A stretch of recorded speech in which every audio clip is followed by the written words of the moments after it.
Ang mga supervillain ay na-teleport sa ibang mundo at nabigla ang lahat sa kanilang makajos na kapangyarihan. Isa na namang araw sa DC Universe nang dinukot nina Harley Quinn at Joker ang isang random na grupo ng mga sibilyan ng walang dahilan kundi kalokohan.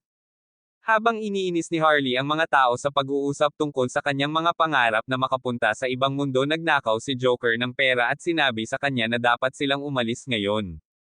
Di nagtagal dumating ang mga pulis sa lokasyon upang iligtas ang mga taong kinidnap, ngunit nahuli sila sa bitag ng Joker. Ang mga hostage ay nilagyan ng mga bomba na sumasabog nang mahanap sila ng mga pulis.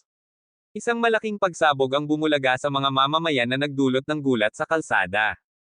Tuwang-tuwa dito, tumugtog ng piano si Joker habang nagmamaneho ng kanyang sasakyan nang biglang hinabol sila ng mga pulis at may ilang sasakyang pulis na hamarang sa kanila. Sa pahiwatig ni Joker, pinasabog sila ni Harley gamit ang kanyang rocket launcher at pagkatapos ay pinutol ni Joker ang bag ng pera habang tumatalon sa maapoy na gulo. Habang umuulan ng $100 na perang papel mula sa kanyang bag, dinadagsa ng mga sakam ang mga tao sa pagtatangkang punan ang kanilang mga bulsa.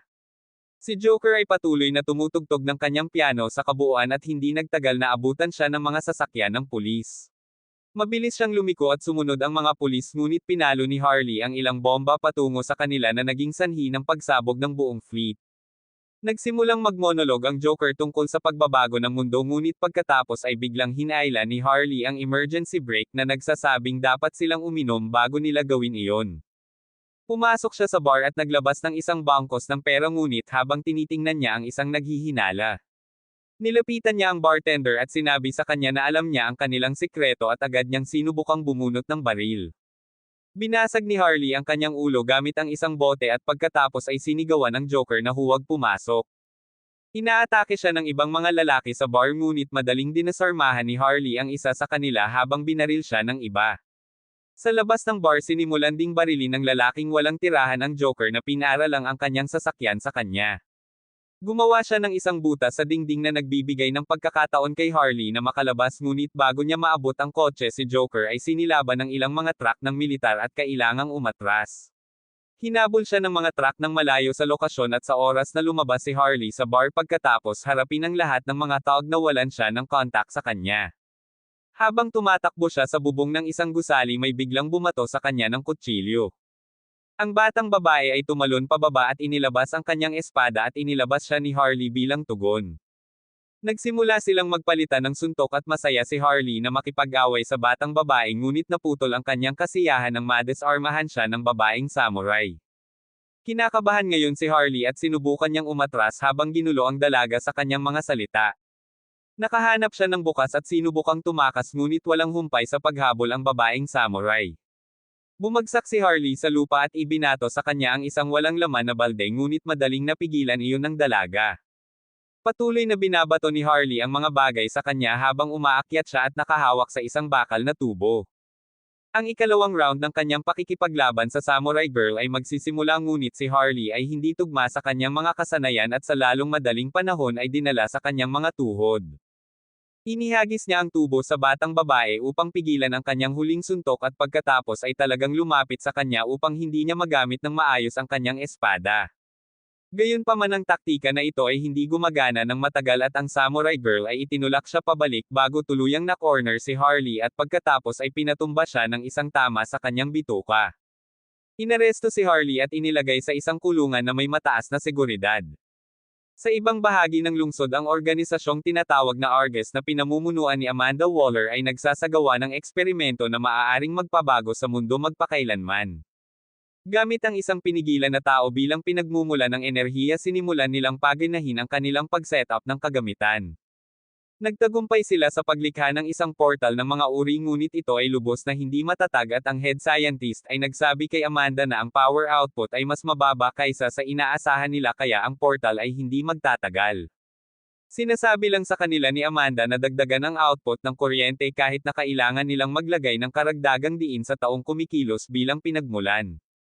Ang mga siyentipiko ay walang pagpipilian kundi sundin ang kanyang utos at kinuha nila ang isang nakakatakot na dami ng kapangyarihan mula sa pinigilan na babae na naging dahilan upang siya ay mamilipit sa sakit. Ang portal ay nagsimulang lumaki ng mabilis at nagsisimula itong humila ng mga bagay papunta dito. Ang isang piraso ng mga labi ay mabilis na umiikot sa paligid nito at pagkatapos ay lilipad sa harap ni Amanda na humarap sa kanya ng isang masamang hiwa sa ulo, ngunit sinabi niya sa kanyang mga siyentipiko na magpatuloy. Ang magaspang na portal ay biglang pumutok na nagbibigay daan sa isang perpekto at matatag na portal na magdadala sa kanila sa ibang mundo. Makalipas ang kalahating taon, pumunta si Amanda sa isang kulungang may mataas na seguridad na pinamamahalaan ni Argus na nagpapanatiling bihag ng iba't ibang superhuman na kontrabida.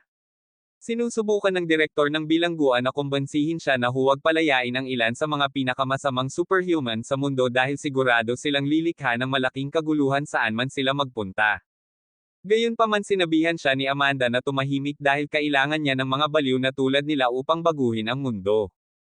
Nag-aatubili na dinala siya ng direktor sa selda ni Harley kung saan pinatay muna ni Amanda ang kanyang TV at pagkatapos ay ipinapasok ang mga sundalo sa loob upang kaladkarin siya palabas.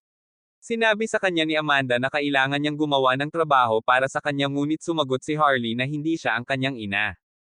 Anyway, hindi siya makakatanggi kapag tinutukan siya ng baril at pumayag siyang lumabas sa kanyang maaliwalas na selda.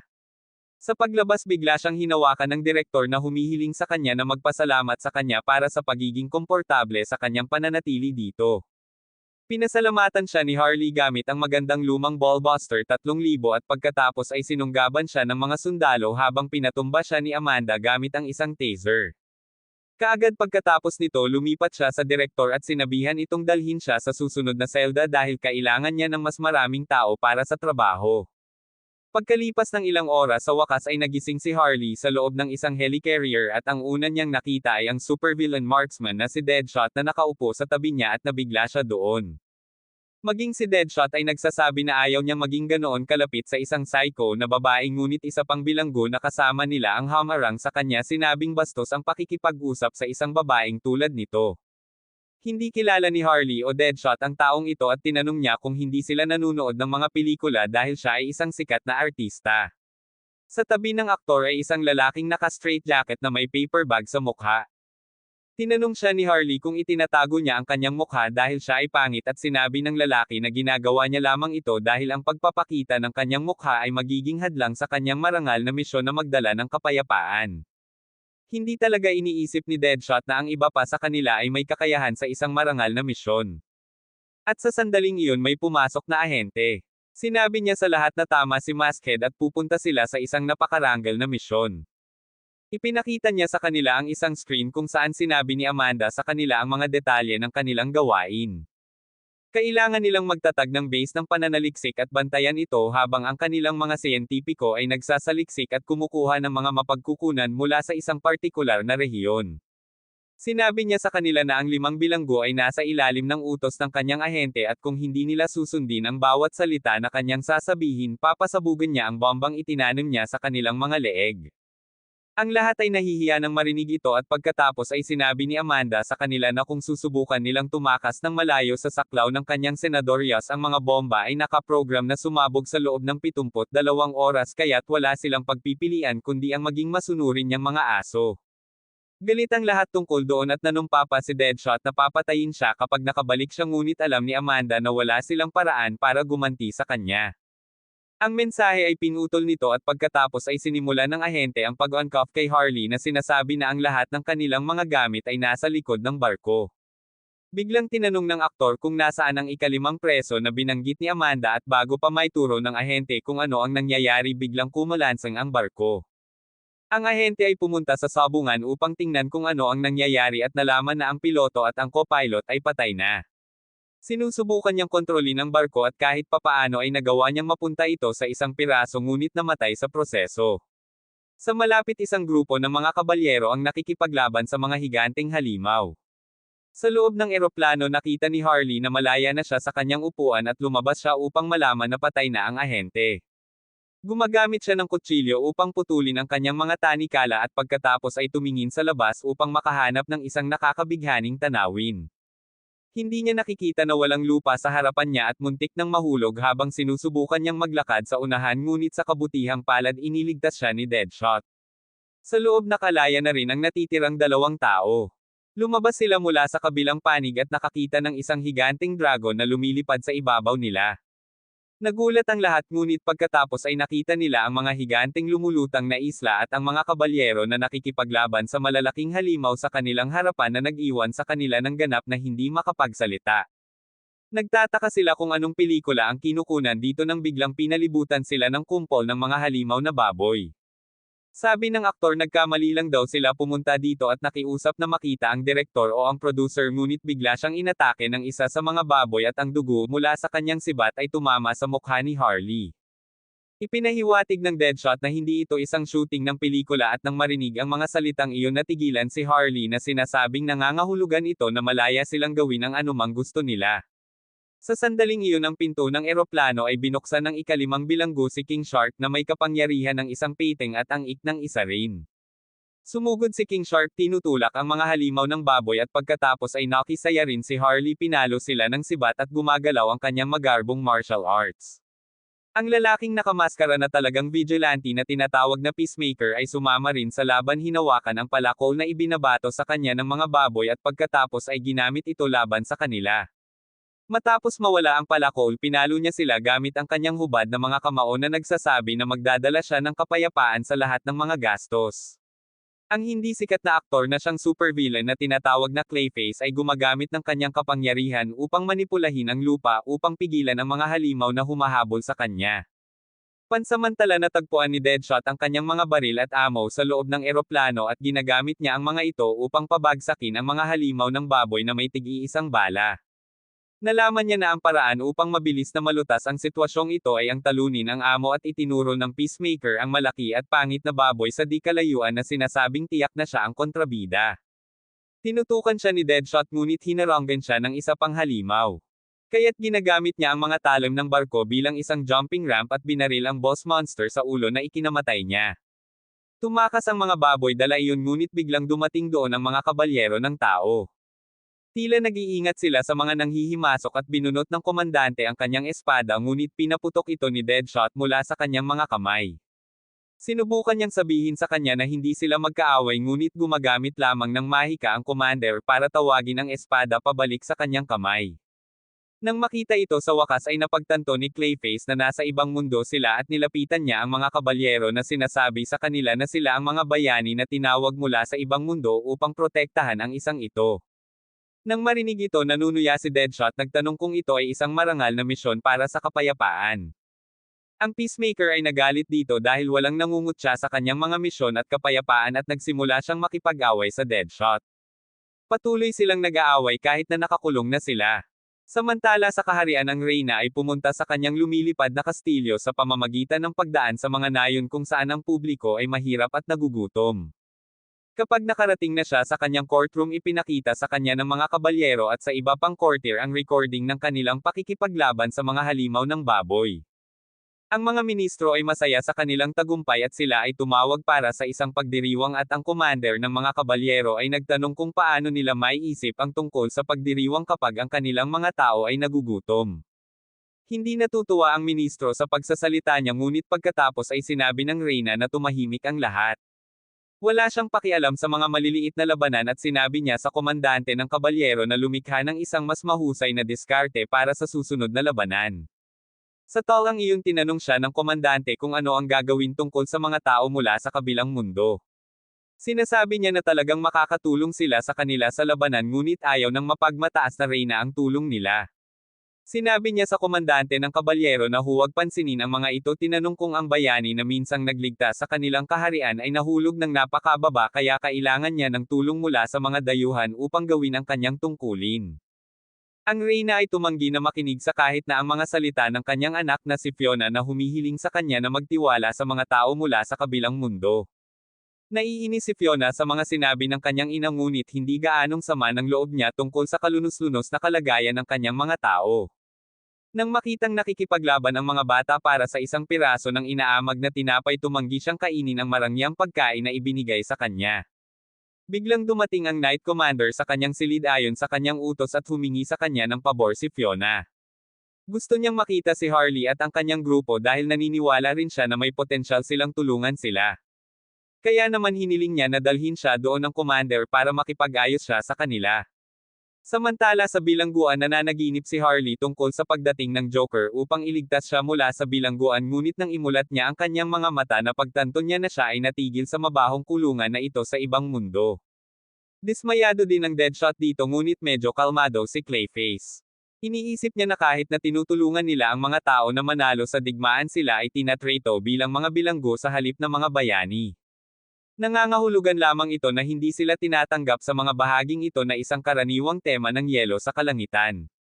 Nagtataka siya kung paano niya mababago ang storyline ngunit sinabi ng Peacemaker sa lahat na sa halip na mag-alala tungkol sa kung paano sila ginagamot dapat silang mag-alala tungkol sa pagbalik sa barko. Aniya 12 oras na ang lumipas mula nang bumagsak ang kanilang helicopter dito at kung hindi sila babalik dito sa loob ng 60 oras sa isubog ang mga bomba sa kanilang leeg.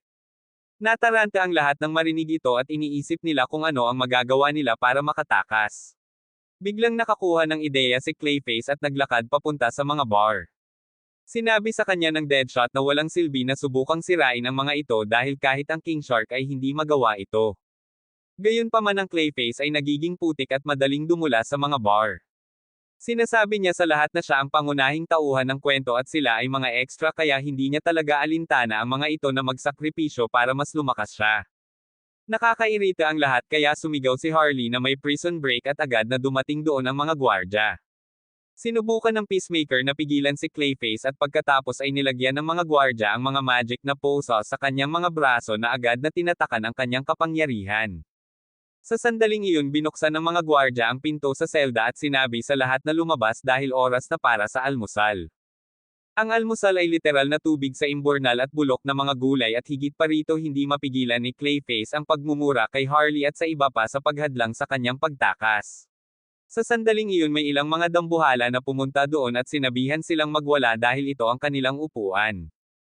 Sinabi ng pinuno ng mga dambuhala na hindi niya nais na ang amoy ng mahihinang mga tao ay dumampi sa kanyang upuan ngunit mayroong isang hadlang sa wika sa pagitan nila at walang sino man ang makakaunawa kung ano ang eksaktong ibig niyang sabihin. Mahuhulaan ni Deadshot na may kinalaman ito sa hierarchy ng bilangguan at nagpasya siyang ipakita kung sino ang boss. Gayunpaman iniisip ni Clayface na hindi karahasan ang solusyon. Siya ay bumangon at sinubukang makipag-usap sa dambuhala na sinasabing maiintindihan niya siya sa pamamagitan lamang ng kanyang mga ekspresyon dahil siya ay isang dalubhasang aktor.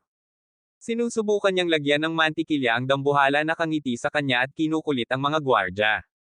Gayunpaman inaakala ng dambuhala na tinutuya siya ng mahinang tao sa pamamagitan ng pagngiti sa kanyang mukha kaya sinuntok na lang niya ito. Ang mga dambuhala ay nagsimulang tumawa ngunit pagkatapos ay nagpasya si Harley na siya ay sapat na. Tinapos niya ang kanyang sopas gumawa ng isang kaayla hilakbot na mukha at pagkatapos ay i-slide ang walang laman na mangkok sa boss ng dambuhala. Nagalit siya at pagkatapos ay biglang inatake ng dambuhala si Harley ngunit hinarang ng Peacemaker ang kanyang suntok at pagkatapos ay ibinato ni Harley ang kanyang mangkok sa kanyang mukha. Hinawakan ng Ogre Boss ang kwelyo ni Harley habang siya ay bumangon. Gamit ang pagkakataong ito sinaktan siya ni Harley at sa oras na dumating ang mga gwardya sina Harley Deadshot at Peacemaker ay nagbibigay ng isang tagumpay na pose laban sa mga taunang dambuhala. Agad silang tinawag ng guard pabalik at gumamit ng magic spell para aipin sila sa lupa. Lahat sila ay itinapon sa selda ng pagdidisiplina. Sinampal ni Deadshot si Clayface ng gising habang sinusubukang sirain ni Peacemaker ang gate ng bilangguan ngunit ito ay masyadong matigas para sa kanya. Noon lang narinig nila ang boses ng isa pang bilanggo na nagtatanong sa kanila kung galing din sila sa Earth. Lumingon si Harley at hiniling sa lalaki na magpakilala muna at sinabi niya na siya si Rick Flag isang ahente ng Argus. Habang pinagmamasdan niyang mabuti ang kanilang mga mukha nakilala ni Rick ang lahat ng mga supervillain. Napagtanto niya na nagpadala si Amanda ng backup para sa kanilang koponan at nalilito si Harley tungkol sa kanyang patuloy na pagrarambling. Nagpasya si Rick na sabihin sa lahat na hindi sila ang unang grupo na ipinadala ni Amanda sa mundong ito. Bago sila pinamunuan niya ang isa pang grupo upang gumawa ng unang contact. Ang kanilang misyon ay makita kung makakahanap sila ng pinagmumula ng likas na yaman at monopolyo ang mga ito ngunit naging maling-mali ito at siya ay pinigil. Nalaman niya na napakaraming hindi pa nasasabi sa Suicide Squad ngunit at least alam nila ang tungkol sa bomba sa kanilang leeg. Sinabi ng Peacemaker na wala pang 60 oras bago sumabog ang mga bomba at tinanong si Rick kung paano nila may reset ang timer. Nagulat si Rick na marinig ang tungkol sa limitasyon sa oras ngunit pagkatapos ay napagtanto niya na maaaring gumawa si Amanda ng ilang karagdagang hakbang upang ipadala ang mga supervillain dito. Sinabi niya sa Suicide Squad na pareho sila ng mga layunin kaya tutulungan niya silang makabalik sa gate sa kanilang mundo. Maaari na siyang bumalik sa kanyang mundo at makukuha nila ang senyales na i-reset ang kanilang mga bomb counter. Hindi talaga siya pinagkakatiwalaan ni na Harley at Deadshot ngunit mayroon silang mas malalaking isyu na haharapin habang nagising si King Shark. Siya ay nagugutom at nagsimula siyang maglakad patungo sa mga supervillain upang kainin sila. Natakot sila ngunit mabilis na nakakuha ng ideya si Rick at sinabi kay King Shark na nagugutom din sila at ang pagkain ay nasa kabilang panig ng gate. Nang marinig ito sinimulan ni King Shark na buksan ang gate ng buong lakas. Dahil sa udyok ng pagpalakpak ni Harley sumugod si King Shark sa cell gate at binuksan ito. Ginagamit ni Harley ang pagkakataong ito para kunin ang mga tauhan. Walang kamalay-malay sa pagbabagong ito buong lakas niyang hinampas ang gwardya at napa-embed ito sa bubong. Anyway iniisip ni Rick na ito na ang pagkakataon nila para makatakas ng hindi na lumilikha ng anumang gulo.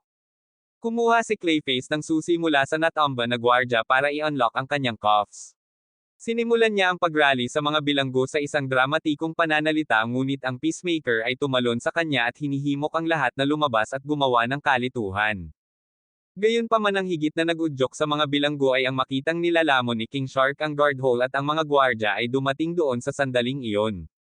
Sinusubukan nilang ibagsak muli ang mga supervillain gamit ang kanilang mahika ngunit sa pagkakataong ito si Harley at ang iba pa ay mas malakas kaysa dati. Nagsimula silang tumakbo at binaril ni Deadshot ang lahat ng mga gwardya ng mga bato habang ang Peacemaker ay itinapon ang lahat sa kanyang paraan patungo kay King Shark na mabilis na nilamon sila.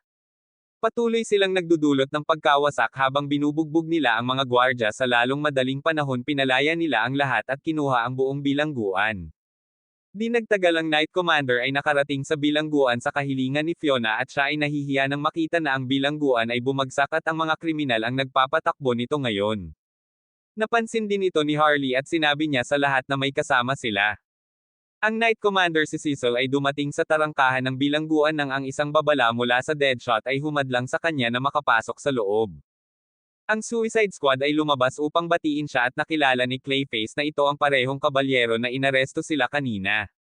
Iniisip ni Harley na hindi siya mukhang isang kabalyero at mas katulad ng isang bigong tindero ng insurance at siya at si Deadshot ay nagsimulang pagtawanan siya. Galit na galit si Cecil dito kaya ibinato niya ang kanyang magic sword sa kanyang ngunit pumasok si King Shark sa pagitan at nilamon ng buo ang kanyang espada. Ginamit ni Cecil ang kanyang mahika at ibinalik ang kanyang espada at pinutol ng espada ang tiyan ni King Shark habang pabalik sa kanyang mga kamay. Gayunpaman ang sugat sa tiyan ni King Shark ay agad na gumaling sa pamamagitan ng mahika. Si Deadshot at ang iba pa ay handang lumaban ngayon ngunit biglang tumakbo roon si Rick na sinasabi sa lahat na huminto. Sinabi niya na kung pipiliin nila ang isang labanan sa mga kabalyero gagawin nilang kaaway ang buong bansa at pagkatapos ay hindi sila magkakaroon ng pagkakataong ligtas na bumalik sa gate upang i-reset ang kanilang mga timer ng bomba. Kaya naman nagpasya siyang kausapin si Cecil gamit ang anumang mga fragment ng wika ng mundong ito na nakuha niya habang nabubulok sa kulungan. Gayunpaman ang magaspang na wika ng bilangguan ay hindi angkop sa commander ng kabalyero na nag-iisip na sinusubukang insultuhan siya ni Rick. Inilabas niya ang kanyang espada upang tapusin siya ngunit ang mga salita ni Fiona ay umalingaw-ngaw sa kanyang isipan at naisip niya na dapat niyang tuparin ang kanyang mga nais at dalhin ang mga taong ito sa kanya ng buhay. Ibinalik niya ang kanyang espada at sinabihan ang lahat na sundan siya at pinasalamatan siya ni Rick na hindi sinasadyang tinawag siyang chicken shit. Anyway dinadala sila sa Royal Palace bilang mga bilanggo.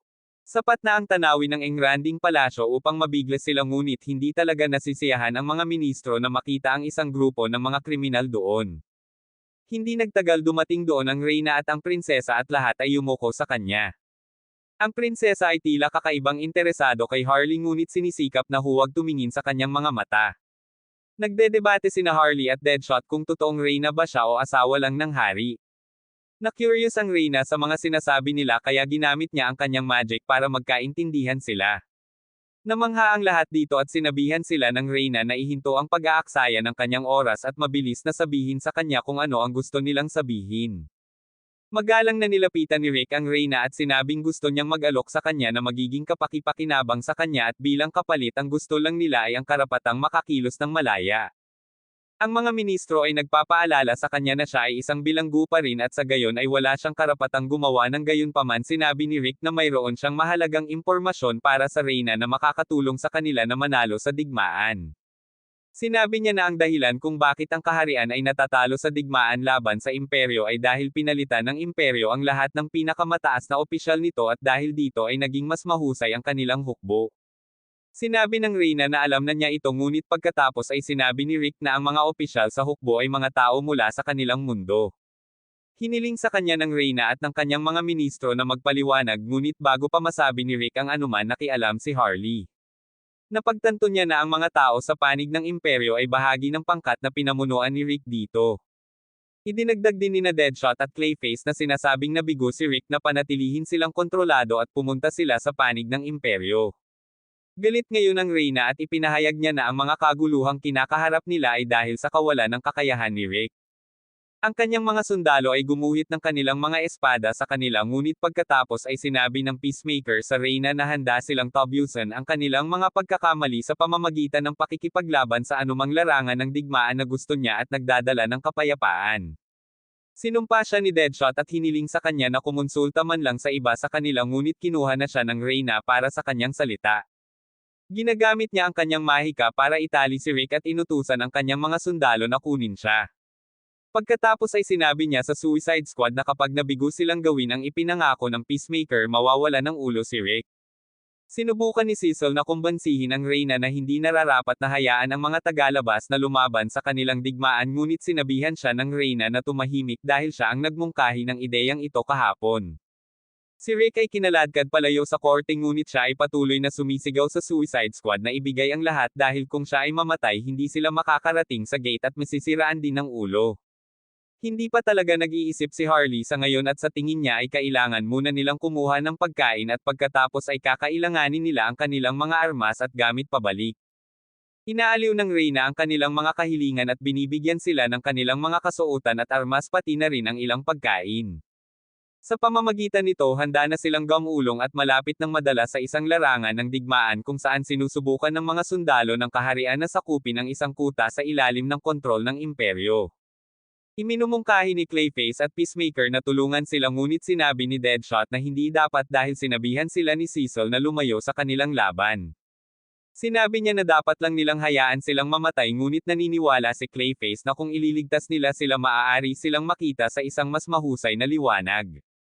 Gayunpaman pareho silang nalilito kung paano sinanay ang mga Beastmen sa hukbo na lumaban ng walang awa ng hindi nababahala tungkol sa kanilang kaligtasan. Malinaw na masasabi ni Harley mula sa kanyang karanasan bilang isang psychiatrist na hindi sila sanay kundi brainwashed. Ang lahat ng mga lobo ay punit-punit at punit-punit na ngunit hindi sila nag-atubiling ibigay ang kanilang buhay. Nang marinig ang tungkol sa paghuhugas ng utak at iugnay ito sa katotohanang ang unang grupo ng mga taong dinala dito ay dapat na mga wanted na kriminal na tulad nila nahulaan ni Deadshot ang pagkakakilanlan ng commander ng kaaway. Sinabi niya sa lahat na sundan siya dahil ang commander ng kaaway ay isa sa kanyang mga kaibigan mula sa kulungan at tiyak na maririnig niya ito. Narating nila ang kuta ngunit walang paraan upang makapasok dito. Ginagamit ni Clayface ang kanyang kapangyarihan para gawing luad ang dingding at binuksan ang isang pinto at sinabi sa kanya ni Deadshot na maaari niyang baligtarin ang buong kuta sa kasong ito. Sinabi sa kanya ni Clayface na hindi ito ang kanyang tunay na kapangyarihan at ang pader ay kulang sa moisture para makontrol niya ito ng maayos. Sinabi niya na ang kanyang tunay na kapangyarihan ay limitado lamang sa pagbabago ng kanyang katawan sa putik at nakuha niya ang kakayahang kontrolin ang iba pang mga bagay pagkatapos na dumating sa mundong ito. Naniniwala siya na may isang uri ng mahika ang gumagana dito at biglang naalala ni Harley ang oras na nataman niya ang bantay para sa isang home run. Anyway nakalusot sila sa kuta at nakatagpo ang mga bantay ng lobo. Nakikipag-usap si Harley sa isa sa mga natitirang lobo habang nilalamon sila ng buo ni King Shark habang pinagmamasdan ni Clayface ang kanyang likod. Sa ganitong paraan narating nila ang tuktok ng tore kung saan binabantayan ng commander ng mga puwersa ng imperyo ang larangan ng digmaan. Sasalakayin na niya ang mga nanghihimasok nang sabihin sa kanya ni Deadshot na wala siya rito para makipag-away kundi para makipag-usap bilang magkaibigan. Ang commander ay lumingon sa gulat nang marinig ang kanyang boses at tinanong siya ni Harley kung sino ang taong ito. Sinabi ni Deadshot na siya ay Ratcatcher, isang kapwa bilanggo na iniligtas daw niya mula sa madalas na pananakot. Sinimulan niyang bigkasan ang mga kwento kung paano niya tinulungan si Daga, ngunit habang nagsasalita siya mas nagiging malinaw na siya ang nanliligalig sa isip sa mahirap na tao. Galit na galit sa kanya ngayon ang Daga at inutusan niya ang kanyang mga lobo na sundalo na lumunin ng buo ang mga nanghihimasok. Tinanong siya ni Deadshot kung ano ang mali sa kanya at kung paano niya makokontrol ang anumang iba pang nilalang na lampas sa mga daga nang bigla siyang inatake ng mga lobo. Binaril niya kaagad ang mga ito at ang iba pang Suicide Squad ay nakiisa rin sa aksyon. Nalilito ang lahat kung paano tatapusin ang mga bagay-bagay nang biglang may naisip si Clayface. Sinabihan niya si Deadshot na barilin ang mga lalagyan ng tubig dahil mas mabisa niyang magagamit ang kanyang mga bagong kapangyarihan. Deadshot obliges at shoot ang mga tangke ng tubig sa itaas at ang tubig ay bumubuhos. Ginagamit ni Clayface ang kanyang kapangyarihan upang lumikha ng malalaking butas sa sahig na nagpapabagsak sa lahat ng mga lobo. Walang pagtatanggol ngayon ang Daga at binaril siya ng Peacemaker sa ulo, ngunit sa huling sandali ang kanyang bala ay napalihis. Ang nakamaskarang samurai ang nagligtas kay Daga at sinunggaban niya ito at tumalon pababa, sa gayunpaman mayroon silang isa pang problema sa kanilang mga kamay ngayon dahil biglang gumuho ang kuta dahil medyo lumampas si Clayface habang ginagamit ang kanyang kapangyarihan kanina. Dumating si Cecil upang harapin ang Suicide Squad at tinanong kung gaano sila kalakas ng loob na makialam sa labanan kapag sinabi niya sa kanila na huwag. Sinabi sa kanya ni Deadshot na iniligtas lamang nila silang lahat at pagkatapos ay tinanong ni Cecil kung gaano sila maglakas loob na sirain ang kuta na binalak nilang bawiin. Sinabi ng Deadshot na nabawi nila ito sa anumang kaso at nangangailangan lamang ito ng kaunting pagkumpuni at paglilinis. Ang Suicide Squad ay nagsimulang lumayo kasama iyon at pinanood ng Reyna at ng kanyang mga maharlika ang buong bagay na ito ng live. Sa kabila ng tagumpay na ito, ang Suicide Squad ay dinala pabalik sa bilangguan kung saan nagsimulang makipag-away si Rick kay Deadshot dahil sa hindi paggawa ng kanilang trabaho ng maayos. Nagising si Harley mula sa isa pang panaginip tungkol sa Joker kung saan nakikipag-usap sila sa ilang mga nanghihimasok sa kanilang base na nakakaabala sa kanilang romantikong oras. Hindi siya masaya na malaman na may nagbago sa kanilang sitwasyon. Sinasabi sa lahat ng tagapamayapa na mayroon na lamang silang 12 oras bago sumabog ang kanilang mga bomba at dapat silang humanap ng paraan bago iyon mangyari. Sa sandaling iyon dumating doon si Prinsesa Fiona at agad na sinimulan ni Clayface ang panliligaw sa kanya. Itinulak lang siya ni Deadshot sa gilid at tinanong ang prinsesa kung kailan sila papalabasan sa kulungan.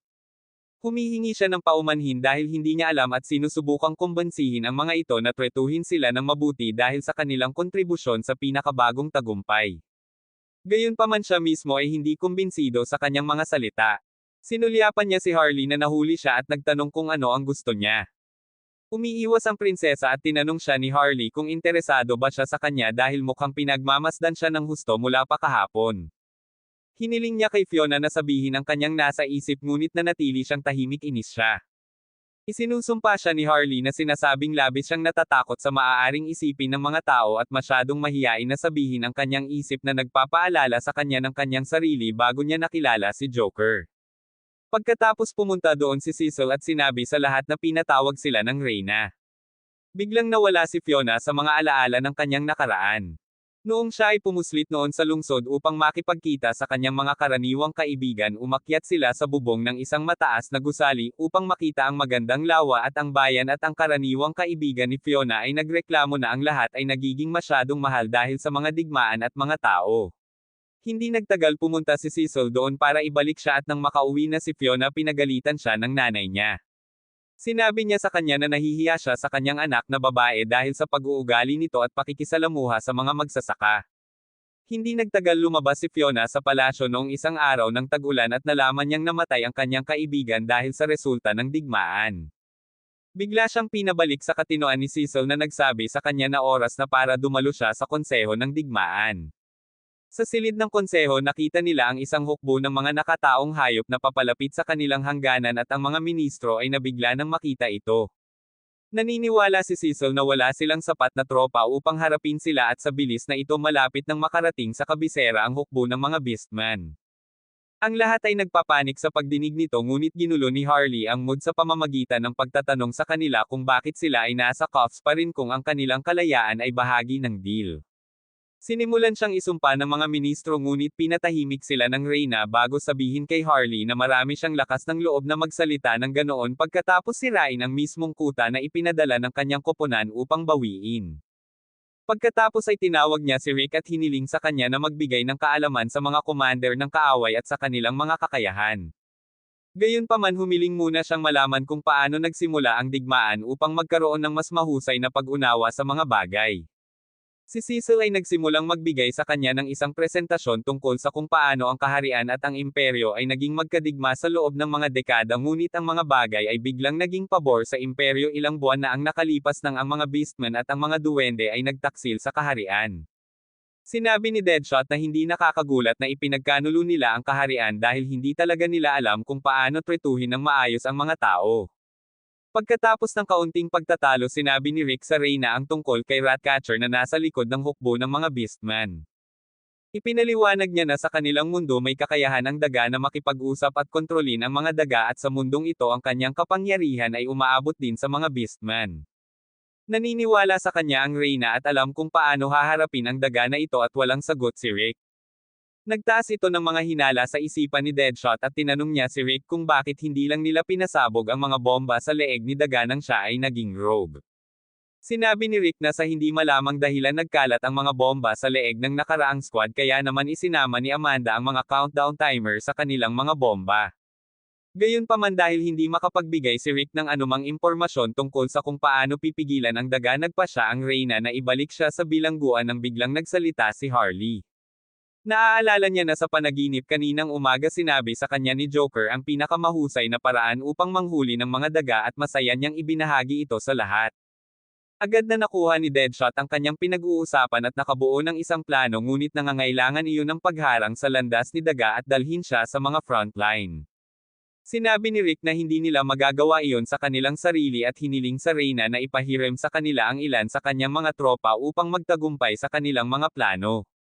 Sinabi ng mga ministro na ito ay isang katawa-tawa na kahilingan ngunit sinubukan ni Fiona na kumbansihin ang kanyang ina na makinig kay Rick.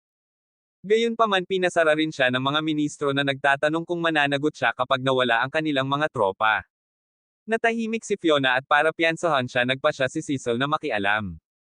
Ngunit bago siya makapagsalita ng anuman sinabi ni Harley na kung kailangan nila ng mga tropa kilala niya ang ilang mga tao na mas masaya na lumaban. Sa lalong madaling panahon ang lahat ay pumunta sa nawasak na kuta na nagsisilbing frontline ng kaharian. Dumating din doon ang mga puwersang binanggit ni Harley at sila ay walang iba kundi ang mga preso. Talagang nasasabik silang marinig si Harley na nagsasalita ng kanilang wika at sumakay siya sa isang tumpok ng mga bar aisles upang sabihin sa kanila na kung maaari silang lumaban ng husto at manalo sa susunod na labanan sila ay makakalabas sa bilangguan ngunit kung sila ay mabaigo sila ay ipapadala. Lahat ay naghahangad na sumali sa laban at sila ay nagyaya para kay Harley.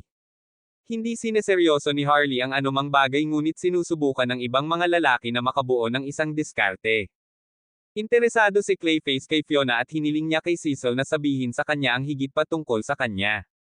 Sinabi ni Cecil na ang prinsesa ang pinakamabait na tao sa kaharian at labis siyang nagmamalasakit sa kanyang mga nasasakupan.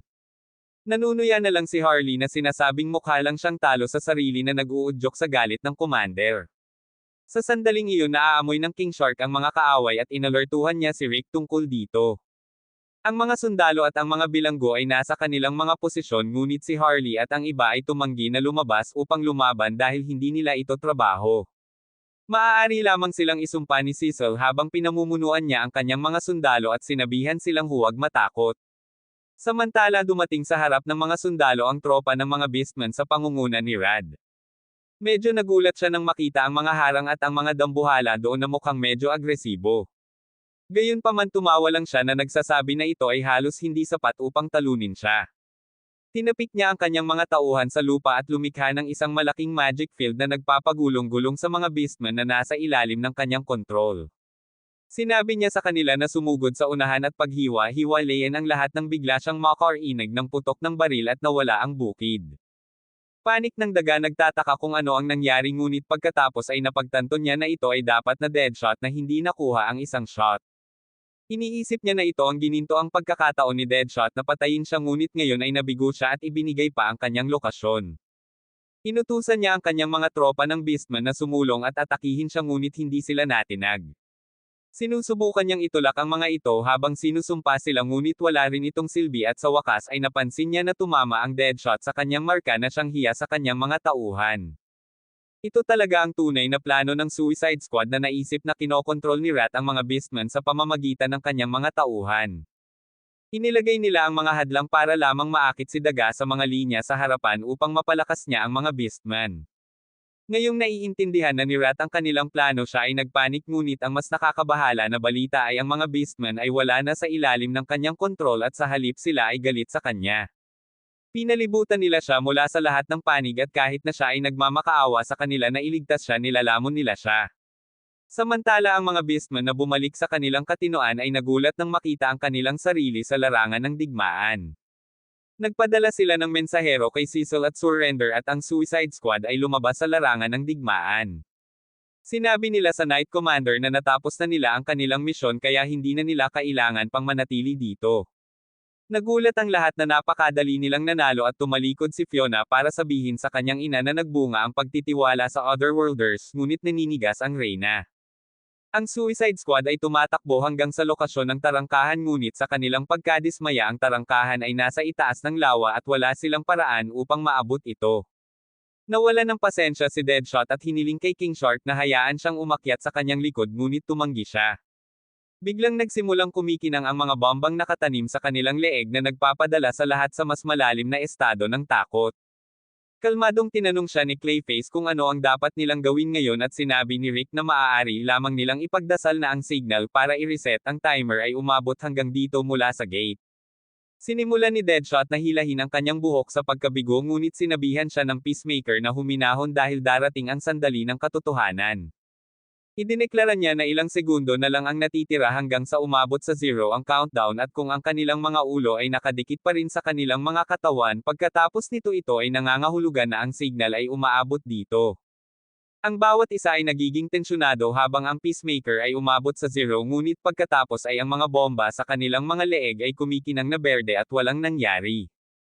Ang lahat ay na-relieve na ang timer ay na-reset at si Harley ay bumalik sa kanyang regular na chill attitude. Gayunpaman sinabi ni Rick sa lahat na dapat nilang maunawaan na ang tanging dahilan kung bakit hindi sila pinatay ni Amanda ay dahil iniisip pa rin niya na mayroon silang ilang gamit. Sinabi niya sa kanila na kailangan nilang makuha ang signal ng pag-reset tuwing 72 oras at para doon napakahalaga na magtrabaho sila sa kanilang misyon na magtatag ng base ng pananaliksik dito. Sinabi niya na ang kanilang unang prioridad ay dapat na makakuha sa mabuting panig ng kaharian at tulungan silang manalo sa digmaan at lahat ay sumang-ayon sa kanya. Ang Suicide Squad ay nakipagsanib puwersa sa hukbo ng kaharian at itinulak pabalik ang sumasalakay na hukbo ng imperyo. Lumalaban sila sa iba't ibang larangan ng digmaan at pinamamahalaang makapasok at kunin ang teritoryong ninakaw ng imperyo at pagkatapos ay ilan pa. Sa isang larangan ng digmaan na napapalibutan ng mga higanteng kabute si Deadshot ay nagkakaroon ng oras ng kanyang buhay na tanggayin ang Pig Beastman nang biglang binato siya ni King Shark ng isang baboy. Sinubukan itong ibagsak ni Deadshot ngunit napagtanto niyang naubusan na siya ng bala. Ang Pig Beastman ay dumapo sa tabi niya at pagkatapos ay tumakbo si King Shark sa kanya na tinatawag siyang isang nakakatakot na pusa. Nadismaya si Deadshot dito at pagkatapos ay biglang bumangon ang baboy upang labanan siya. Pinatumba lang niya siya gamit ang puwitan ng kanyang rifle at pagkatapos ay sinimulan niyang isigaw ang kanyang pagkabigo. Di nagtagal pagkatapos nito tinawag ang isang emergency na pagpupulong upang tugunan ang problema. Si Deadshot ay malikot dahil wala na siyang bala ngunit si Harley ay hindi nag-atubiling mag-aksaya ng mga bala upang gumawa ng puso sa isang bato. Si Cecil ay medyo hinalinhan na ang Deadshot ay hindi na magagamit ang kanyang nakakatakot na mga sandata at siya ay nagalit sa bagay na iyon. Sinimulan niyang isumpa ang Knight Commander ngunit pagkatapos ay pumagit na si Rick at pinigilan siya. Sa wakas dumating si Clayface sa punto at sinabi na dahil gumagamit din ng mga baril sina Harley at Peacekeeper ang kakulangan ng amo ay lubos na makakaapekto sa kanilang grupo. Walang issue si Harley tungkol dyan at sinabi niyang magiging maayos din siya sa isang kawali bilang kanyang sandata. Tinawag ni Clayface ang kanilang grupo na Council of Idiots at sinabing tila walang pag-asa na malutas ang problema ngunit pagkatapos ay may ideya si Rick. Sinabi niya na hindi nag-crash ang barkong sinakyan niya at ng kanyang advance team para makarating dito. Sigurado siyang magkakaroon sila ng kanilang mga supply at armas doon at iyon ay magandang balita para sa Deadshot. Gayunpaman ang problema ay ang kanilang barko ay dumaong sa isang bundok malapit sa kuta at kailangan nilang bumalik doon upang kunin ang mga supply. Walang pakialam si Deadshot kung gaano katagal bago makarating sa kuta at nagsimula siyang magmarcha sa unahan. Narating nila ang kuta pagsapit ng gabi at ang mga bilanggo na naging mga sundalo ay nagulat nang makita sila. Sinabi ni Harley na gutom na talaga siya at sinabi sa kanya ng sundalong baboy na dumating siya sa tamang oras dahil maghahapunan sila ngayon. Ang makapangyarihang mga beastmen ay nagluluto ng pagkain sa isang napakalaking kawali habang ang lahat ay kumakain at umiinom. Habang umiinom sila kasama ang mga dating bilanggo nagtanong sina Harley at Deadshot kung ano ang okasyon para sa party. Sinabi ng mga sundalong baboy na binigyan sila ng mga matataas na komandante ng hukbo ng ilang alak para sa kanilang kontribusyon sa labanan at ang pagpasa ng party ay isang napakalinaw na bagay na dapat gawin pagkatapos noon. Kinabukasan umalis ang Suicide Squad at humiram si Harley ng kawali bilang kanyang sandata. Pagkatapos nito tumungo sila sa bundok kung saan dumaong ang barko ni Rick ngunit ito ay isang mahaba at nakakapagod na paglalakad. Nang makarating sila sa kinaroroonan ng barko natigilan sila nang makitang ginagamit ito ng Dragon bilang material para sa kanyang pugad. Ang kanilang maingay na labanan ay umaakit sa atensyon ng Dragon at bumaba ito mula sa kanyang pugad upang harapin ang mga nanghihimasok. Nagpanik ang lahat at tumakbo palayo ngunit hinabol ng Dragon at nagtago si Deadshot sa isang siwang sa mga bato. Nahanap siya ng Dragon doon at pagkatapos ay sinubukang chopping siya kasama ng mga bato ngunit kahit papaano ay tumalon si Deadshot sa oras at nakaligtas. Patuloy siyang tumatakbo palayo sa Dragon na ang atensyon ay biglang napunta kay Harley. Siya ay nagsimulang humabol sa kanya sa susunod at siya ay tumakbo palayo habang iniiwasan ng mga ball ang apoy nito. Ang tanging tila interesado ay ang King Shark at hinawakan siya ng Dragon sa mga panga nito at nagsimulang lumipad patungo sa pugad nito. Natarante si Rick dahil kailangan nila siyang iligtas at tinitingnan ni Deadshot ang tanging bala na natitira sa kanyang kamay. Ginagamit ni Clayface ang kanyang kapangyarihan at lumikha ng isang higanteng pader upang pigilan ang Dragon sa pagpunta sa pugad nito. Gamit ang pagkakataong ito tinutukan ni Deadshot ang mata ng Dragon habang abala ito sa pagsubok na lunokan ang King Shark. Gayunpaman kumikislap ang Dragon sa huling sandali pinalihis ang bala ni Deadshot at pagkatapos ay iniluwan nito ang King Shark na nababalot ng apoy. Biglang nagsimulang gumuho ang higanteng pader na ginawa ni Clayface kanina at pagkatapos ay bumaba ang Dragon sa lupa upang talunin muli ang mga nanghihimasok. Biglang nakakuha ng ideya si Harley at sumugod siya patungo sa Dragon. Binaril siya ng Dragon ng ball ang apoy at ginamit niya ang parehong magic trick na ginamit ng mga pigmen kagabi at pinalaki ang laki ng kawali. Natuwa si Harley sa kanyang pagkapanalo at hindi napansin ng Dragon na sinusubukan siyang hagupitin ng buntot nito. Sa kabutihang palad iniligtas siya ni Deadshot ngunit pagkatapos ay tumalon si Harley mula sa kanyang likuran dahil plano niyang pumunta sa helicopter ngayon. Sa labas pinapanatili ni Deadshot ang Dragon na distracted kahit papaano nang biglang tinawag siya ni Harley at inihagis ang rocket launcher patungo sa kanya. Siya ay nagmamadali patungo sa rocket launcher habang ang Peacemaker ay nakatayo sa pugad ng Dragon upang tuyain ito. Ang Dragon ay nagsimulang gumalaw patungo sa kanya ngunit nahuli ni Clayface ang buntot nito. Gamit ang pagkakataong ito pinaputok ng Deadshot ang rocket launcher sa leeg ng Dragon na humarap dito ng kritikal na pinsala.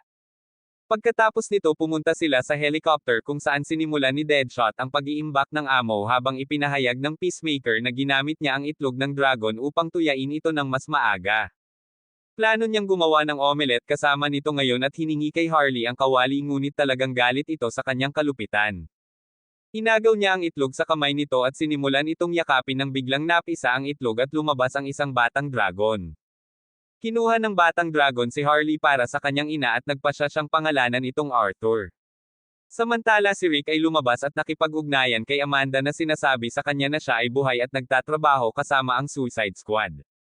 Ipinaalam niya sa kanya na ang advance team na kasama niya ay sumali sa kaaway at binigyan siya ni Amanda ng utos na alisin ang mga ito nang walang anumang pag-aalinlangan. Samantala sinusubukan ng Peacemaker na simulan ng helicopter ngunit wala ito sa anumang kondisyon upang lumipad. Nagsisimula silang maglakad pabalik habang bitbit ang mga gamit nang biglang may naamoy si Harley na nasusunog. Natarante si Rick nang marinig niya ito at tumakbo siya sa unahan sa gilid ng bundok upang makita na ang kuta kung saan nakatalaga ang mga bilanggo ay ginawang abo ng dalawang miyembro ng kanyang advance team. Nang mapansin ni Harley ang nasusunog na kuta at ang mga bilanggo na ibinaon sa mga berdeng kristal, siya ay natakot. Ang boss ogre ay nakakapit pa rin sa buhay sa anumang paraan at kinakaladkad niya ang kanyang nasugatan na katawan sa kaligtasan. Gayunpaman dumating ang isang babaeng duwende upang tapusin siya nang mabilis idiniin ang berdeng kristal ng mas malalim sa kanyang katawan at pagkatapos ay hinihiwa ang kanyang ulo gamit ang isang indayog ng kanyang espada. Habang gumagalaw ang babaeng duwende pagkatapos ng malamig na pagpapatupad ng kanyang gawain, asar si Harley. Ibinigay niya ang Dragon Baby kay Rick at kinuha ang kanyang magic pan habang ang iba pang miyembro ng Suicide Squad ay naghahanda na rin para sa laban. Nagmamadali silang pumunta sa lugar ng labanan. Naglalakad si Harley patungo sa mga duwende habang nakaladkad ang kanyang mabigat na kawali sa lupa. Ang duwende na pumatay sa pinuno ng dambuhala ay biglang nabaril ng kanyang paa ni Deadshot at isa pang mandirigmang duwende ang nahuli ni King Shark bago niya maabot si Harley.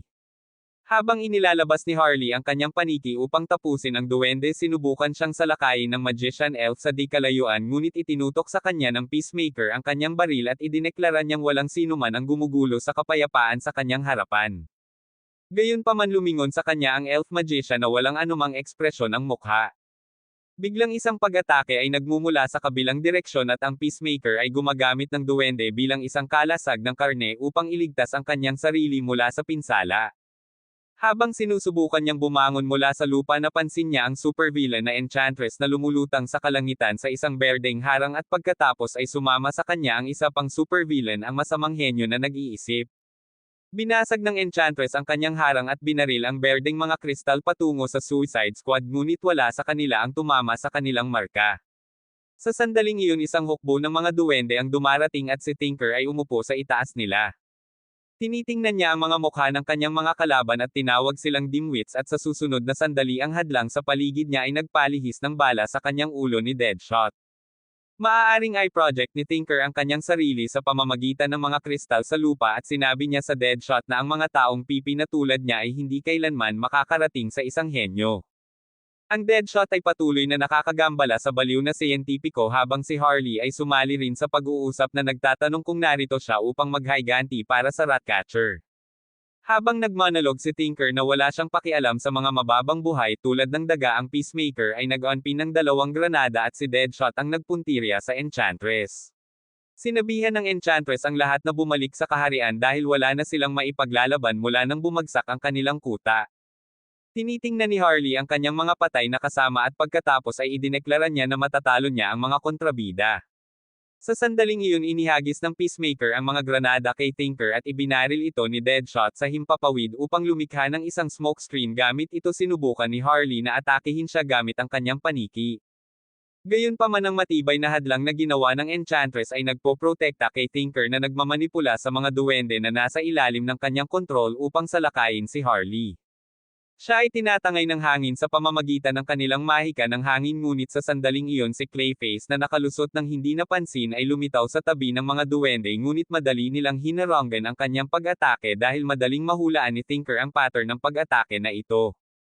Pagkatapos ay ginagamit niya ang kanyang mga kakayahan sa pagkontrol sa isip upang maihanda ang mga duwende na mago para sa pagkilos, at ang galit na King Shark ay nangunguna sa kanila.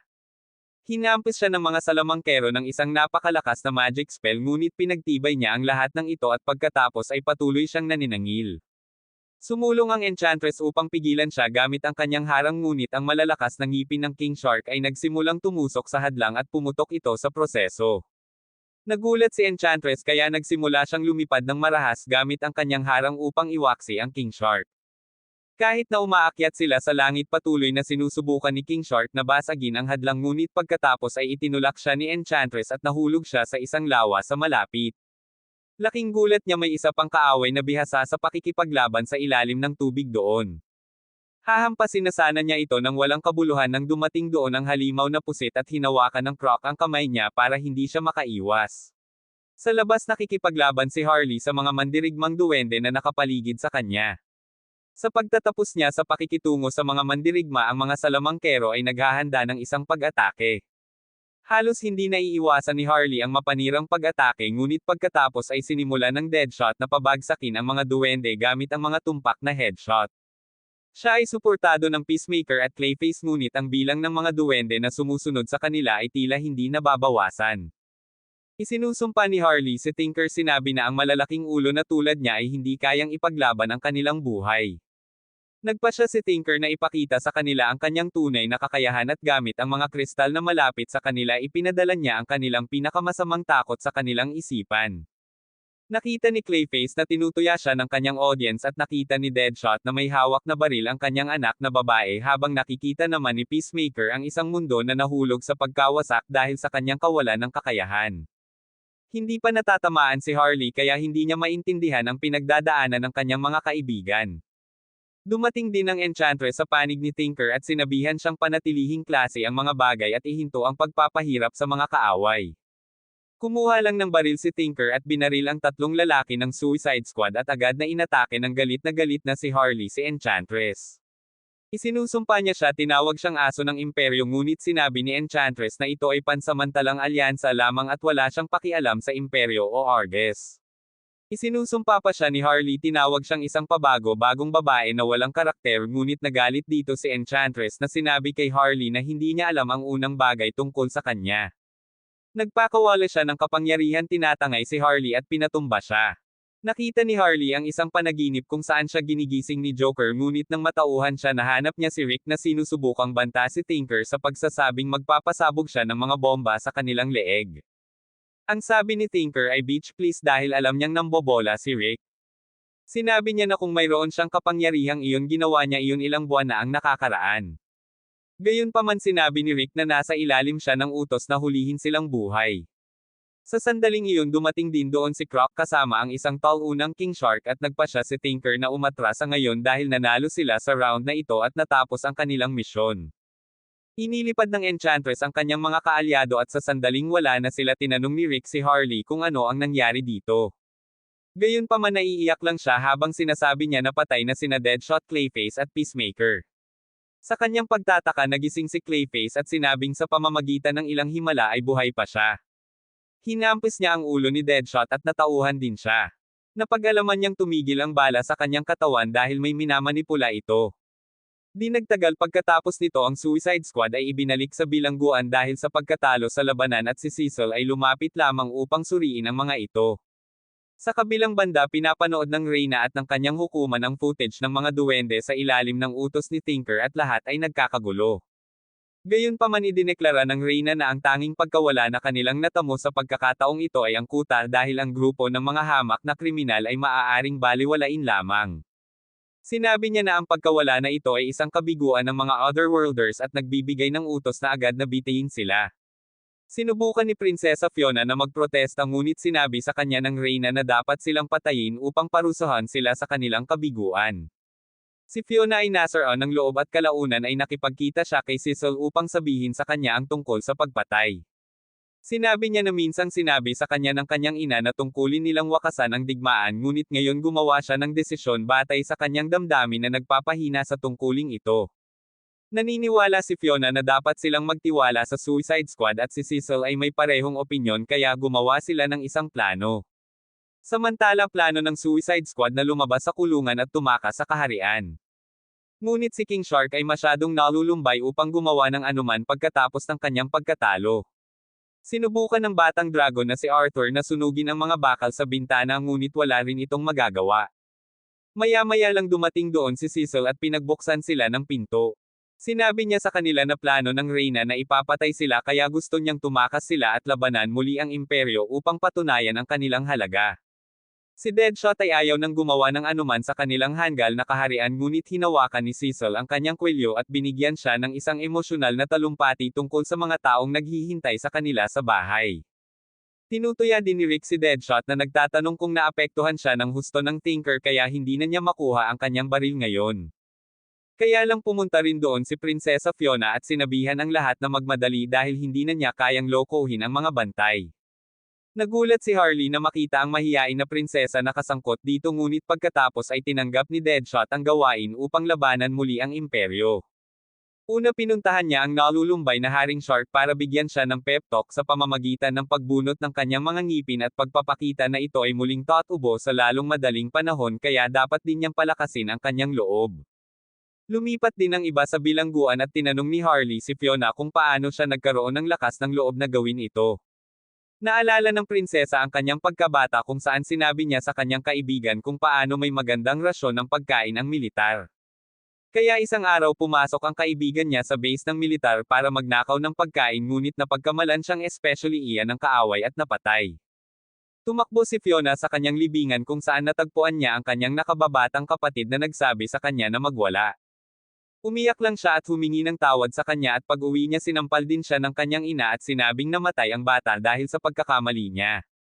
Sinabihan siya nito na itigil na ang paglabas ng palasyo ng walang pahintulot at sinabing kung susundin ni Fiona ang lahat ng sasabihin niya hindi na siya muling magkakamali ng ganito. Matapos ang lahat ng oras na ito sa wakas ay napagtanto ni Fiona na ang paggawa lamang ng sinabi sa kanya ay hindi tamang bagay. Kaya naman sa pagkakataong ito siya na mismo ang gumagawa ng desisyon. Matapos marinig ang kanyang kwento umalis si Harley at ang Peacemaker ang huling lumabas sa selda. Sumakay sila sa isang karwahe na inihanda ni Cecil at nagpa siya na magmadali bago sila mahanap ng mga sundalo ng kaharian. Nagtataka sila kung paano talunin ang mga kalaban at sinabi ng Peacemaker na nakaisip na siya ng isang plano at ang unang taong pinaplano niyang patayin ay si Tinker. Samantala narating na ni Tinker ang gate sa Earth matapos basahin ang isip ng Suicide Squad. Gumawa siya ng kuta sa harap ng gate gamit ang mga elf magicians at nagpa siya na hintayin ang Suicide Squad doon at magsaya na talunin sila muli. Di nagtagal narating ni Harley at ng iba pa ang lokasyon ng tarangkahan at sa kanilang lubos na pagkabalisa isang masalimuot na kuta ang nakatayo sa kanilang daan patungo sa tarangkahan. Isinusumpa ni Harley si Tinker sa pagsisikap na pigilan sila sa pagkuha ng kanilang signal sa pag-reset ng bomba ngunit naalala ni Clayface ang kanyang mga araw ng teatro sa pamamagitan ng disenyo ng kuta. Sinabihan siya ni Deadshot na huminto sa pagkalihis at itinuro na may mga duwende na nakatalaga sa bawat lugar sa kuta. Sumangayon si Rick at sinabing mahuhuli sila kaagad kung pupunta sila ng walang plano kaya ipinagbabawal niya ang lahat na direktang tumalon. Hiniling ni Deadshot kay Clayface na lumikha ng isang modelo ng kuta at manipulahin niya ang lupa upang lumikha ng eksaktong replika. Itinuro ni Deadshot ang lokasyon ng mga duwende sa modelo habang naaalala niya habang binabantayan ni Harley ang kuta. Agad niyang inalertuhan ang lahat kapag nakita niyang magkasama si Tinker at ang nakamaskarang samurai. Naniniwala sina Rick at Peacemaker na mas lalong humigpit ang mga bagay-bagay dahil hindi nila matatalo si Tinker nang hindi nilalayo sa kanya ang babaeng samurai. Hindi masyadong iniisip ni Harley ang mga detalye at iminumungkahi niya na sabay nilang talunin ang crap sa kanilang dalawa upang makuha ang kanyang perpektong paghihiganti. Binabantayan sila ni Clayface ngunit patuloy siyang ginagambala ni King Shark. Inis lumingon si Clayface para tanungin siya kung ano ang gusto niya at sinigawan siya ni King Shark na nakabuka ang pangadahilan para maiihi niya ang kanyang pantalon. Gayunpaman ang gusto lang ng King Shark ay makita ang kuta gamit ang mga binocular dahil hindi niya ito mapapatakbo ng maayos. Gayunpaman nagiging abala siya sa pagkain ng mga prutas habang ang iba sa kanila ay nagsisikap na bumuo ng isang plano. Gusto ni Deadshot na alisin muna ang mga duwende at naalala ni Rick na sinabi ni Tinker na lahat ng kanilang isip ay konektado sa kanya. Ang paggawa nito ay normal na magpiprito sa kanyang utak at kaya lang niyang tiisin ang Car Garden na iyon dahil sa kanyang cup ng pag-iisip. Iminumungkahi niya na dapat silang tumuon sa pagtanggal ng takip sa kanyang ulo at ang Peacemaker ay nagsimulang mag-isip tungkol dito ng seryoso. Napansin niya ang isang cabin sa ilang distansya mula sa kuta at nagbibigay ito sa kanya ng ideya. Samantala ang hindi magagapi na kuta ng salita ay nagpapaalala kay Harley ng oras na nakipag-date siya kay Joker at ang nakakatuwang aktibidad nila ay ang pagnakawan ng isang bangko na sinasabing may hindi magugulo na depensa. Sinabi niya sa lahat na hulaan kung paano nila ninakawan ang bangkong iyon ngunit hindi sila interesado sa kanyang hanggal na kwento. Sinabi sa kanila ni Harley na hindi mahalaga ang mga gwardya at seguridad dahil ang kailangan lang nilang gawin ay banta ang taong may susi. Ang kanyang di umano'y walang kaugnayang salita ay nagbibigay kay Peacemaker ng huling piraso sa planong tame time niyang hinahanap sa kanyang isipan. Isang nakakatakot na ngiti ang sumilay sa kanyang mukha habang sinisimulan niyang ipaliwanag ang kanyang diskarte.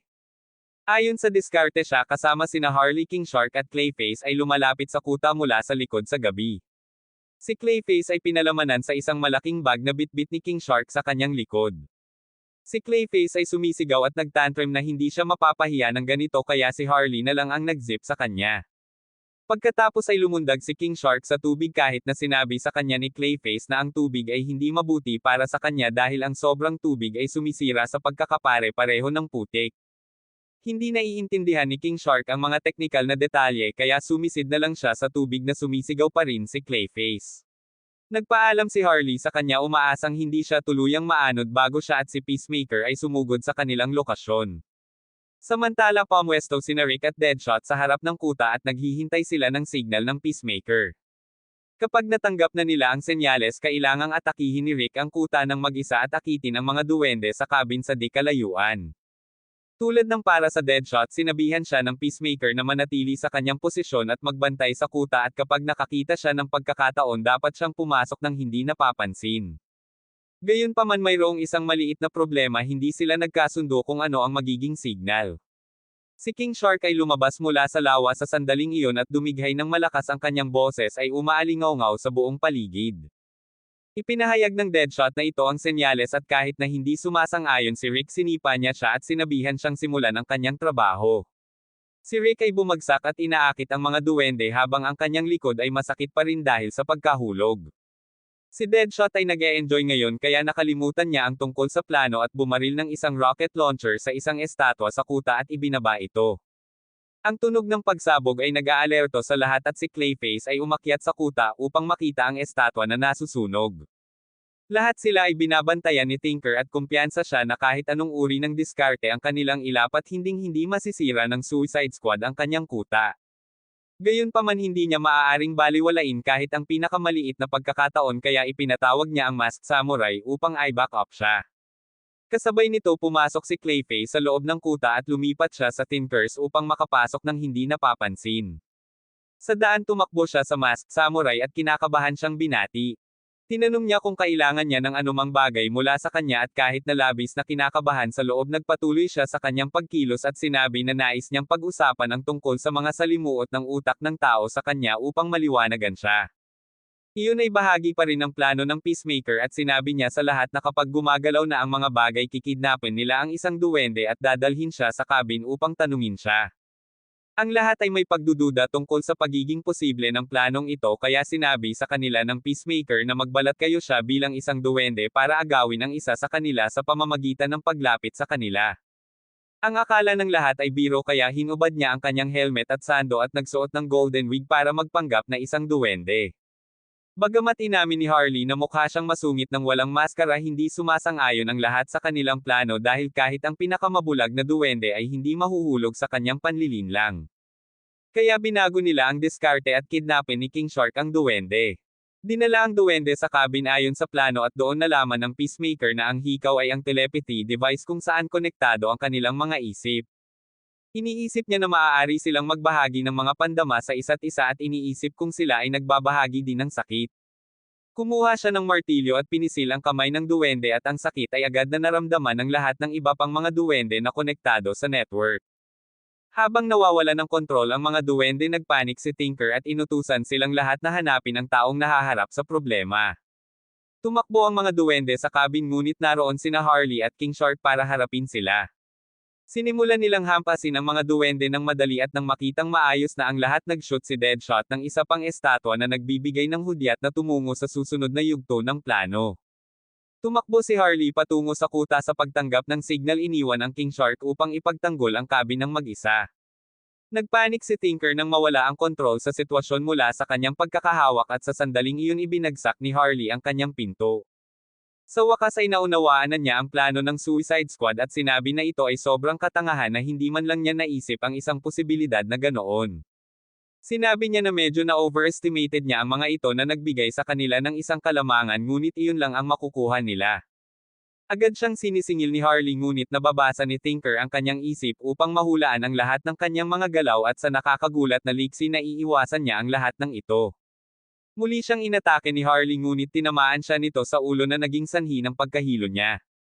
Nagsisimula siyang tumawa ng hindi mapigilan at pagkatapos ay bigla niyang hinampas ang kanyang paniki kay Tinker na hindi nababasa ang kanyang isip habang siya ay nahihilo.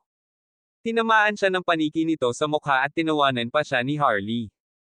Galit na galit si Tinker ngayon at idineklara niya na babasahin niya ang kanyang isip hanggang sa kaibuturan nito at guguluhin ito at sinabihan siya ni Harley na subukan ito. Pinapalabas ni Tinker ang kanyang cup sa pag-iisip upang silipin ang isip ni Harley at sakupin ang mga alaala noong siya ay isang psychiatrist sa Arkham Asylum na umibig sa Joker. Hinawakan ni Joker ang kanyang lalamunan at sinabi sa kanya na patunayan na mahal niya siya at biglang nagbago ang alaala sa paghawak niya sa kanya sa kemikal na nagpabago sa kanya bilang Harley Quinn. Gayunpaman biglang nahanap ni Tinker ang kanyang sarili na sinakal ni Joker sa halip at si Harley ay nakatayo sa tabi niya. Hindi niya maintindihan kung paano maibabalik ang mga talahanayan sa kanya ng ganito at pagkatapos ay sinabi ni Harley kay Joker na ihulog siya sa tangke ng kemikal. Nakikiusap si Tinker sa kanila na huwag gawin ito ngunit ibinagsak pa rin siya sa tangke ng kemikal at nawala ang kanyang katinoan. Ang kanyang katawan ay dumaranas din ng pinsalang natamo niya sa loob ng mga alaala ni Harley at sinaktan siya nito para sa isang home run na permanenteng hindi pinapagana ang kanyang koneksyon sa mga duwende na naghuhulog ng kanilang mga sandata at naging parang mga mannequin. Mula nang matapos ang labanan ang lahat ay pumupunta sa cabin kung saan lumabas ang Peacemaker kasama ang kawawang duwende na labis niyang pinahirapan. Nagulat ang lahat nang makita ito ngunit wala silang problema kay King Shark na casual na kumakain ng mga duwende. Sinabi sa kanila ng Peacemaker na kailangan nilang magmadali upang i-reset ang timer ng bomba nang bigla silang makarinig ng malalakas na ingay habang ang kuta ay gumuho. Tumatakbo si Harley na parang hangin upang takasan ito at sa sandaling bumagsak ang kuta naglalaan siya ng oras sa pagpiga ng tubig mula sa kanyang damit. Sa sandaling iyon napansin niya ang samurai na pinangalan ng katana sa tuktok ng isang haligi na may clay face sa isang kamay at ang pinutol na ulo ni Tinker sa isa pa. Nagulat si Harley at nagtanong kung wala si Tinker sa kanyang panig at sumagot si Kitana na hindi na siya kapakipakinabang sa kanila. Itinapon niya si Clayface sa lupa at nagsimula siyang matuno sa tubig. Pagkatapos ay dumapo si Kitana sa lupa at gumamit ng double blade para atakihin si Harley at dinasarmahan siya. Nasa gilid na ngayon si Harley ngunit nang makarating siya malapit sa Clayface bigla siyang nanambalik sa katinoan at nag-transform sa isang espada para tulungan siya. Hawak siya sa kanyang mga kamay inilunsad ni Harley ang isang todong pag-atake kay Kitana na itinutulak pabalik ngayon. Nagawa ni Harley na putulin ang kanyang sandata sa dalawa at pinapanatili ang kanyang pagsalakay. Ginagamit ni Kitana ang sirang sandata bilang kambal na talon para patuloy na makipagpalitan ng suntok sa kanyang ngunit si Harley ang may malinaw na kapangyarihan sa labanang ito. Sinipa niya ang kanyang panga at pagkatapos ay ibinato sa kanya ang espada.